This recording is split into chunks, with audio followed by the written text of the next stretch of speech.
Hello, welcome to Gemstone Tarot, where I am a Yeti today. I am a blue Yeti, which is also a brand of microphone. This for me, 'tis the season of fuzzy jumpers. That's it for me. And also fuzzy hot water bowls.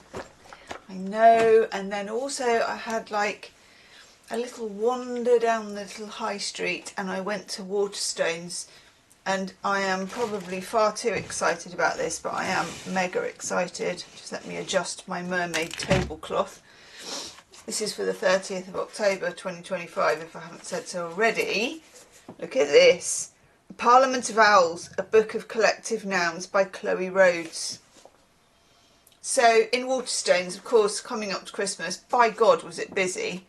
Got some lovely wrapping paper as well, 3 for 2.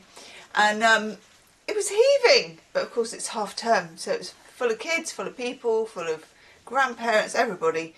They've now got all these kind of books out, so I was like, yes, you know me, I love a collective noun. I love a collective noun. So, I'm putting on my £1.79 readers, and I am going to tell you about a fighting of beggars. Modern users of this group name might be forgiven for assuming it has its roots in the rowdiness of medieval beggars, scrapping over a coin thrown by an uncharacteristically benevolent lord. But in his assessment of the phrase in his 1909 book, Proper Terms, John Hodgkin tells us he thinks its listing as a fighting, F-Y-T-I-N-G, in 15th century texts offers a different source.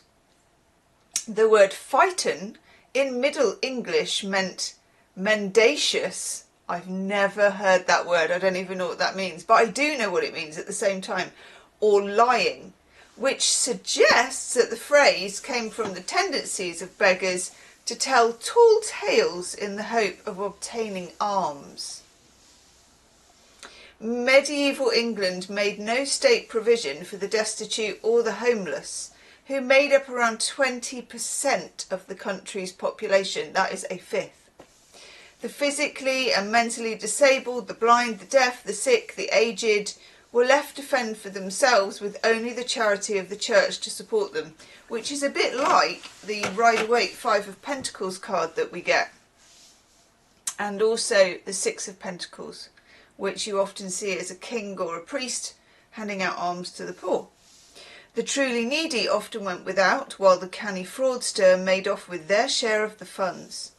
Since the 1390s, London law courts have dealt with cases of beggars who faked illness or infirmity in order to get the handouts offered to those who were in real need. One court document records the case of 2 men who tried to gain charity by posing as merchants, who had been robbed of everything and had their tongues cut out by assailants. I feel they reached a bit too far with that one. When it was revealed that in fact their tongues were perfectly intact and they'd made the whole thing up, they were put to the stocks for 3 days. It's easy to see how a lying of beggars might have taken root in the public consciousness. So much to it, people. So much to it. So there will be more collective noun news as we go on into November.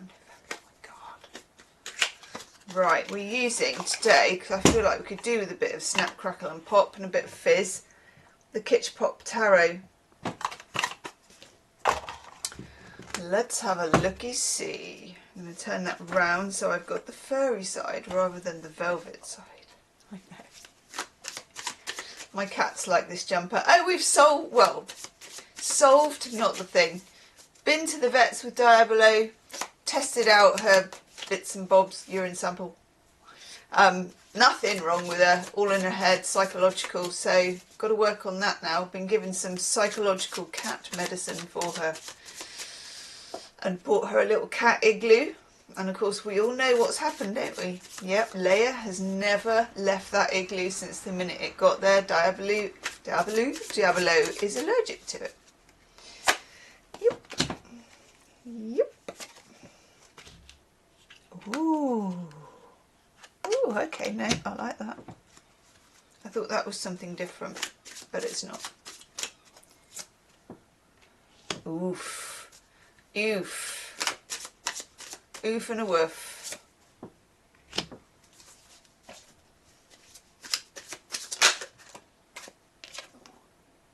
Yeah, I'm kind of getting this. Let's have an overall energy card.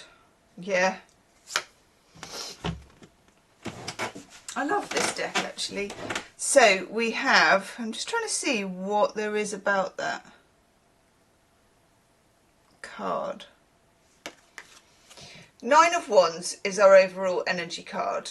And there's a guy going into a shop that has a sale and he's holding up a magic wand. And I don't know why there's a pot of paint on the floor, and if anyone can tell me why, I'm up for hearing it. It could be that it's one of those, do you remember like in the 1980s and 1990s when shops used to have like mad sales before we had Black Friday, which I don't even know if we do anymore, and they'd have those sales and you'd see everyone like queuing up outside.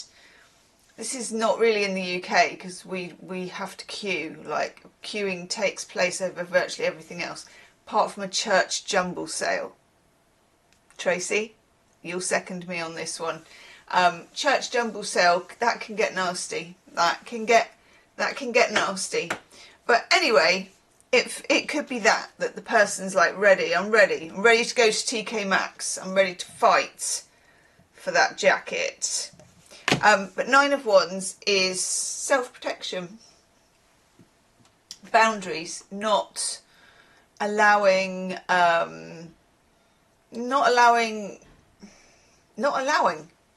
Okay. Then we get the Knight of Pentacles. I've actually gone out and I've found that I've bought myself a Vespa. The terms of finance were very good. It's extremely economical. If you like, I could show you a graph of how much petrol it does do to the mile. I've charted it on Excel. I could share that with you via the C drive. That's the Knight of Pentacles that we know and love. On the Pentacle Express, which of course isn't pentacly, well, is pentacly. That's clever. Vinyl 4 miles. Knight of Pentacles is us when we're being a bit cautious and, dare I say, a bit boring. Sometimes you have to be. It's conservative with a small c.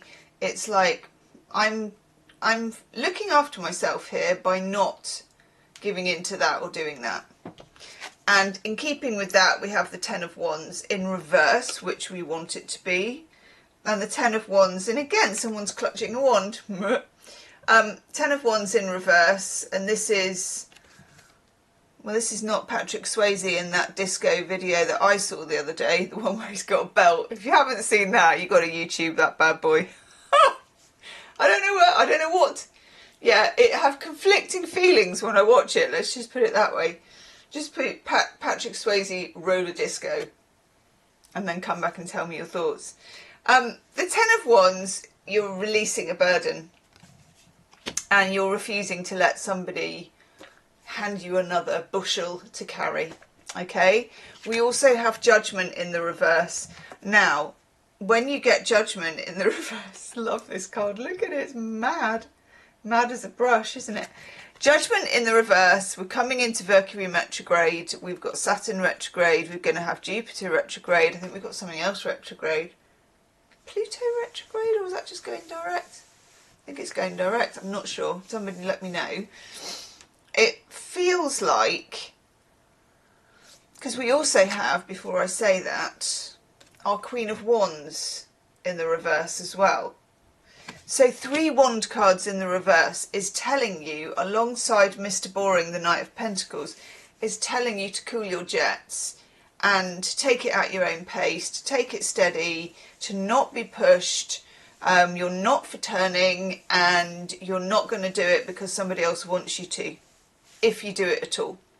And then the last card we get is the Four of Pentacles. Four of Pentacles is, again, it's a retentive card. It's Sun in Capricorn, but it's also, I am feathering my own nest. I am looking out for myself. I'm making sure I'm going to be okay with this. And that's the whole reading put together, actually. And I like it. I'm here for it. I think it works. Let me know in the comments. Also, the monthly readings are coming out. I've been very low energy for the past couple of days for some reason that I haven't put my finger on.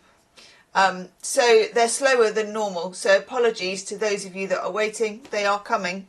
But I've just been on a bit of a go slow. Sometimes, again, sometimes that just has to be the way it is. You're kind of listening to your body, listening to whatever's going on. And you're like, yeah, I'm on a bit of a go slow. But they will be coming out as soon as I hatch them. And I will see you tomorrow. Namaste.